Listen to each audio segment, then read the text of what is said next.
All right. So you see, the essence of bringing this video to you is not to scare you, no, but is to tell you what is happening and also to tell you how to guard yourself in this difficult time in Nigeria. Oh yes. Now, if you noticed, since the conviction of Nnamdi Kanu to life imprisonment, Fulani herdsmen has really intruded into the southeastern region of Nigeria. Yes, a couple of days ago, we saw them trooping in with bike like this.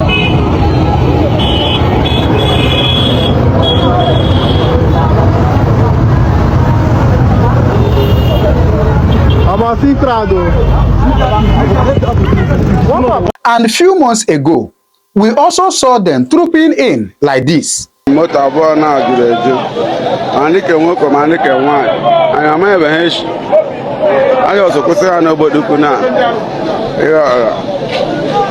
Fulani no na moto ajureji he ju ime moto ande Fulani anya wala amara to gele che me na Igbo ono ka asa afese.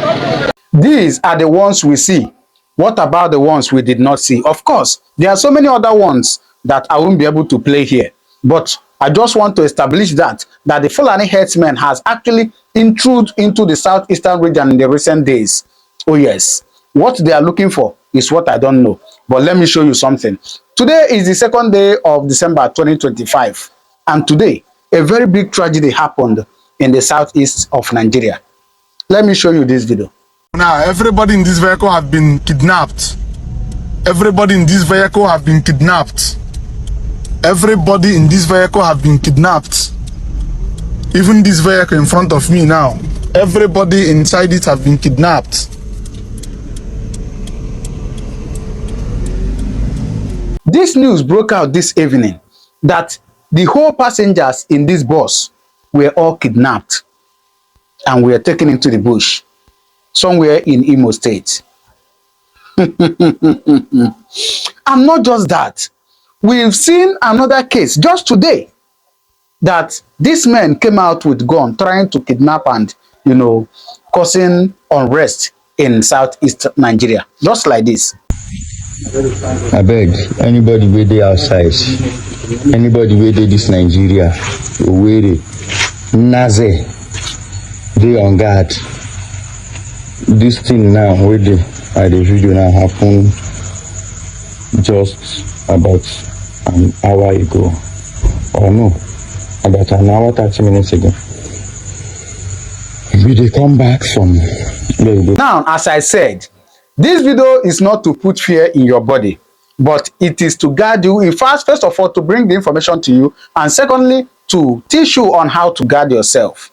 You see, the plan of these people is actually to take over the southeastern part of Nigeria.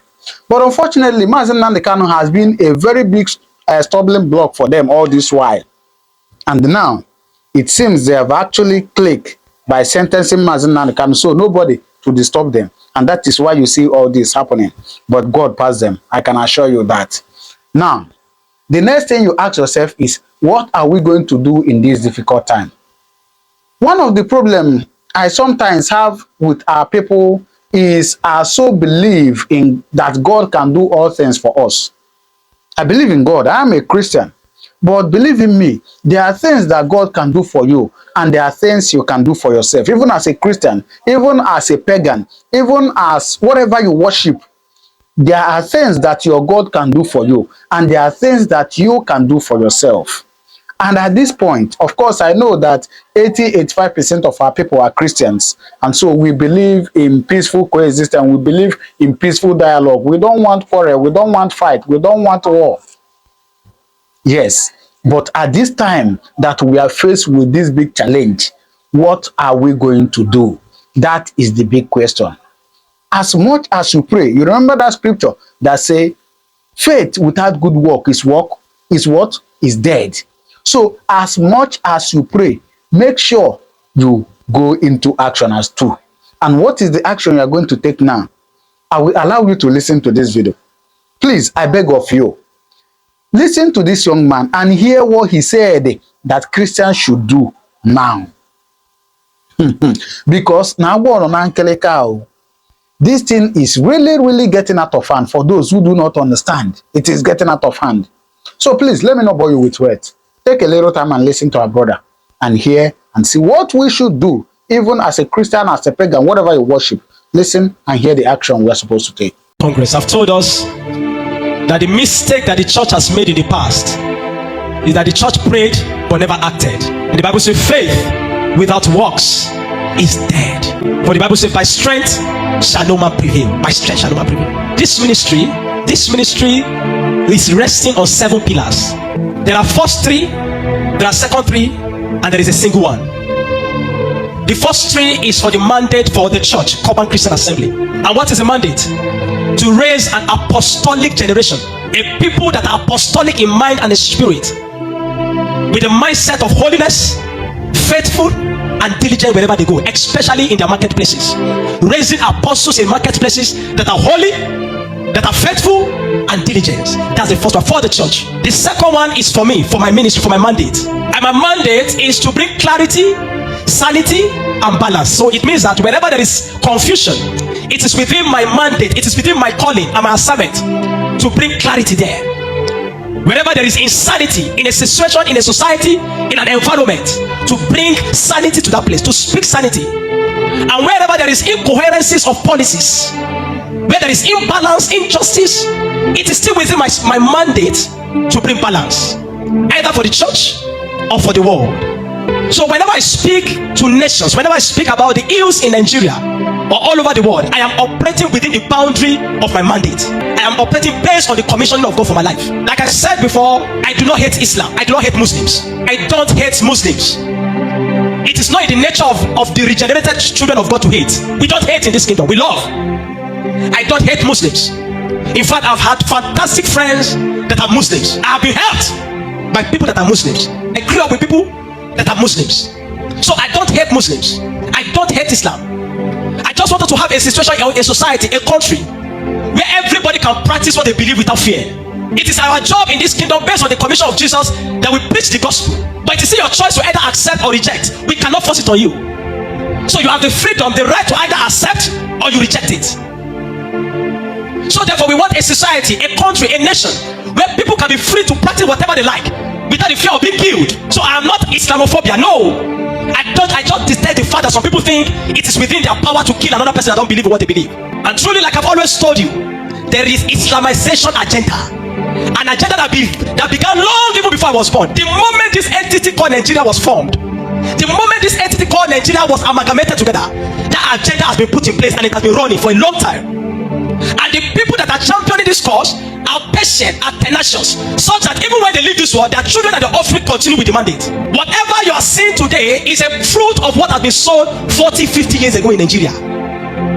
The chaos, the confusion, the challenges we have facing today is not something that just happened. It's a product of what the seed have been sown. The Bible says, as long as earth remaineth, seed, time, and harvest shall never cease. So if it's so bad, one day you reap it. What we are seeing today is a fruit of what some people have sown in a very long time. So there is Islamization agenda, an agenda to turn Nigeria to a Turkey, an agenda to turn Nigeria to a Lebanon, but it's not going to work. Now, all over the world, there are 5 stages to Islamization. Whatever the world like to do with this information is left to them. They can either accept it, apply it, get result, or they can carry it and put it in their pocket. That is their business. But it is within my mandate to speak the truth to power, to expose people, bring the light of God to the mind of the nation. There are 5 stages to Islamization in Nigeria. Either in Nigeria or all over the world, there are 5 stages of Islamization. Number 1 is movement. Now this movement is divided into 2, either by migration or by invasion. So they come to and they migrate to a new settlement, and in the process of that migration, when they come there, they look so peaceful. They are not violent. When they migrate to a new society, that is why you see that they say, these people are loving, these people are kind, these people are peaceful. They migrate, and that's why you find that is happening in the whole of Europe today. They are moving at an accelerated rate, migrating. The second part of that movement, or the second way it can happen, is through invasion, meaning that they come, conquer the people, fight them, destroy them, and take over their territory. This is what we saw when the Fulanis invaded by Usman Dan Fodio, when they invaded the Hausa land in the north. I hope you know there are indigenous Hausa people. The Gobirs. Is it the Kabawa or something like that? They are indigenous Hausa people. They were conquered by Danfodio. So that is by invasion. They invade. So they invaded the north, conquered the north, and they took hold of the north. But they have not been. What they are doing in other parts of Nigeria is by migration. What you see that is happening in Europe today is by migration.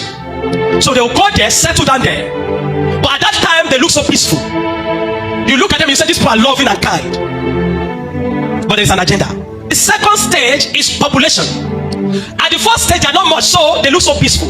The second stage is to ensure that they become about 40 to 50% of the population of that nation.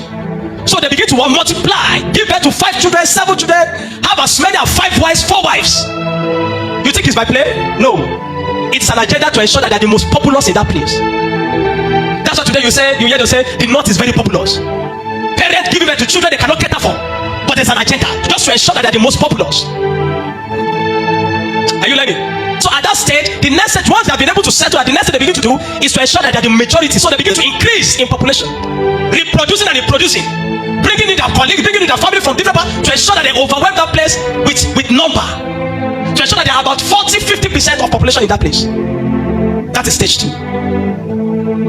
Some 20 years ago, 30 years ago, if you go to the UK, you find very little Muslims. Very little. Some 20-25 years ago, if you go to the UK, you find very little mosque. But today, there are thousands of mosques in Europe. In UK, in Canada, there are thousands of them. So when they are coming, when they come, they are so peaceful in stage 1. But in stage 2, the moment they know that they begin to gain number, then that is where the agenda begin to go into place. So the second stage is that they multiply. Then when that has happened, then they move to the third stage. What is the third stage? The third stage is to position themselves in power, in government, in the military, strategic positions, strategic places. Are you with me? That's why if you go to Abuja now and you go to federal government parastatals, you see almost everywhere malams everywhere. Malams everywhere. Position themselves in military, overwhelm the military in number. The Northerners are the most in the military today. Both army, air force, police, whatever it is, they are more in number. So they position themselves in strategic position in government. They begin to get power. That was how they did it in Turkey. They begin to get power. That was how they did it in Lebanon. But there's an agenda. And I pity UK. I pity Europe. Because when their agenda is fully materialized, what is happening in Nigeria will be a chance to them there.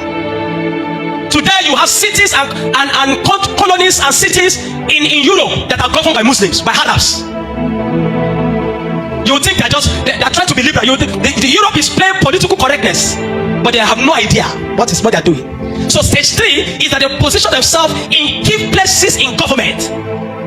Key places in government. Go to any federal government parastatal today in Nigeria, I assure you, you find them all. In military, they're there. Civil servant, they're there. Are you with me? That's what they do. That's stage 3. Then when they know that they have succeeded in stage 3, then they move to stage 4. Stage 4 is the most dangerous. And what is stage 4? Implementation of Sharia. Stage 4 happened in Nigeria in the year 2000. 1999-2000. That was when stage 4 happened in Nigeria. Where Sharia was implemented in Nigeria. In 12 northern states in Nigeria. 12. Every time I remember that, it breaks my heart. And I begin to ask myself, what were the father of faith in Nigeria looking at? What were they looking? What were the Christian leaders looking? When people were implementing Sharia, knowing fully well that the laws of Sharia permit somebody to kill another person that speaks against their God. It permits them to kill, to destroy somebody's property that is not in alignment with the principle of Sharia. Knowing that the principles of Sharia bring extremism. This is what brings terrorism today. So every time I remember, I ask myself, how did this happen in Nigeria? That 12 states in Nigeria is practicing Sharia. What were the Christian leaders looking at that period? But you know, just like it was in the days of Turkey, the Christian leaders were busy building tabernacles, 20,000 capacity, 100,000 capacity. They were priding themselves in how big their capacity is, how big their cathedrals are. And these guys were strategically positioning themselves. The Christian leaders were busy raising big cathedrals. They were positioning themselves in of Islam, the Islamic faith, the Muslims, they were positioning themselves. The jihadists, they were positioning themselves in government. And when that happens, they implemented Sharia. Today, all the big cathedrals have been turned to mosque in those nations.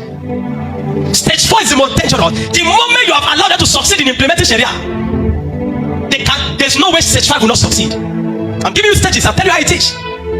I I speak by the Spirit. I'm not speaking carelessly. For the Lord is he that worketh in me both to will and to do of his good pleasure. That which I speak is by the Spirit. That there is true Sharia. Knowing fully well that the principles of Sharia breed extremism, the teachings of Sharia breed extremism in people. What we are seeing today is as a result of the implementation of stage 4, which is that happened in the year 1999, 2000, 2001, where 12 states, starting with Zamfara State, implemented Sharia by a governor. In fact, the governor, I've forgotten that his name, the governor said, it is his desire, it is a desire that the whole of Nigeria practice Sharia. And we say we are a secular state. So they started with 12 states. How did they allow 12 states of Nigeria to be practicing a law that gives another person a right to kill another person in the name of blasphemy? How did they allow that? What were the Christian leaders looking at that period? Of course, I was a boy at that age in the early 2000s. What were the fathers of faith looking at? What was God looking at? Today, many people have been killed in the north simply because of Sharia. They'll say you speak against their God. They behead you. They behead somebody. They bust Deborah Samuel alive. Sunday Jackson has been sentenced to life in prison, and many others have been killed in the name of blasphemy. At the moment, why do I need to be careful to speak? And you say, I speak against your God. Can't your God come and fight for himself? But they allow such a law in Nigeria, a law that permits somebody to stone, to kill another person. Stage 4 is the most dangerous implementation of Sharia. Today, you see in the UK, people that ran away from their nation to go and seek asylum. Today they're telling, shouting in the UK, Sharia for UK. We want Sharia in the UK. Sharia in the UK. And I tell you, if the UK permits that, even if it is one state that legalize Sharia, that institute Sharia, they're finished. When the war, let them continue to play political correctness. But when their war starts, they will regret permitting it. Now they are permitting themselves. Today you see mayors and councillors and all those people in the UK that are Muslims. You think it's not, there's an agenda, they're waiting. The moment they know that they have gained majority of the powers in the state, then they begin to implement laws that is contrary to the indigenous, that is contrary to the original laws of the people there. Stage 4. And when stage 4 has been achieved, that there is the implementation of Sharia, then the next stage is jihad. The moment Sharia is succeeded, what we are seeing today is jihad. All the chaos overwhelm the nation with so much chaos, so that people will be bowed, they'll be forced to bow and accept what you're playing. Jihad. Everything you are seeing today is jihad. Ha! Oh my God. If you know how many lives have been lost to this cause. That's why I'll keep saying it. Sharia must be abolished in Nigeria. We are a secular nation, not an Islamic nation. We are a secular nation, not a what? Not an Islamic nation. We cannot be in a nation to say we are a secular nation. And some people are carrying a law that permit them to cause chaos. Sharia must be abolished. If Nigeria wants to remain peaceful, if Nigeria wants to get an atom of peace again, everything that permits extremism, everything that facilitates extremism must be abolished. Then they go for jihad. In that jihad, it's either you accept or you be killed. What you see in community in church, Benue, Kaduna, Nasarawa, part of Taraba, part of Gombe, Borno State, is jihad. And now they have entered Kwara State, jihad. From there they will move to Osun. From there, the moment they conquer the southwest, then they'll begin to move from southwest to north, from north, and be converging to ensure that southeast, because southeast will be the most difficult for them to conquer. So they begin to come from this and begin to come from there to ensure that they overwhelm the people at the center.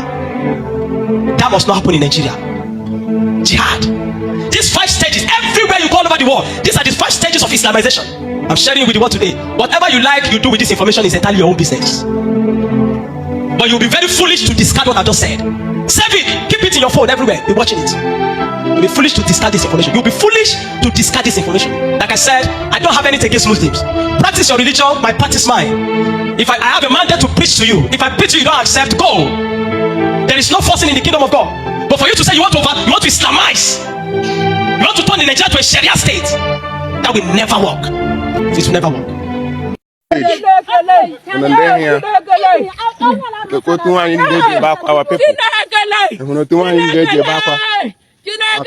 Our people.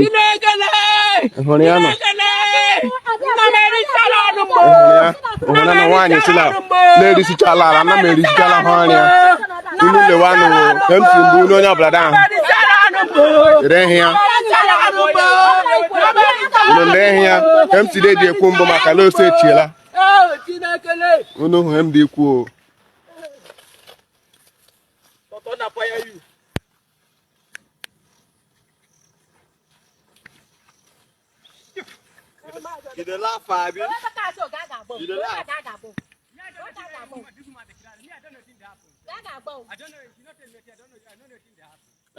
But you can wait to make you carry the cow. He say in this thing don't spoil. He say you carry this cow, enter in farm, spoil in farm.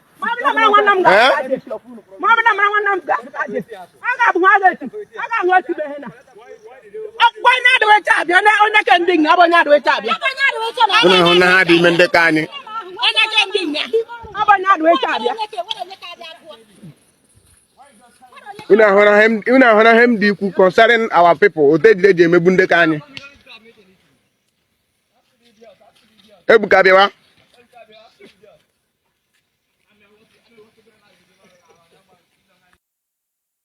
nọ na moto abụọ na-ajụrụ eju ma ndị ke nwoke ma ndị ke nwaanyị anyị amaghị ebe ha echi anyị ọzọ kwụsị ha n'ogbodokwu na ihe ọra Fulani nọ na moto a jụrụ eju ihe jụrụ n'ime moto a ndị Fulani onye ọbụla mara ọtọ ọgụla echi eme n'ala Igbo ụnụ hụrụ ka ha si afọ echi. All right. It is well. Please do well to drop your comment in the comment section. I'll see you in my next video. Thank you very much, and may God continue to bless you.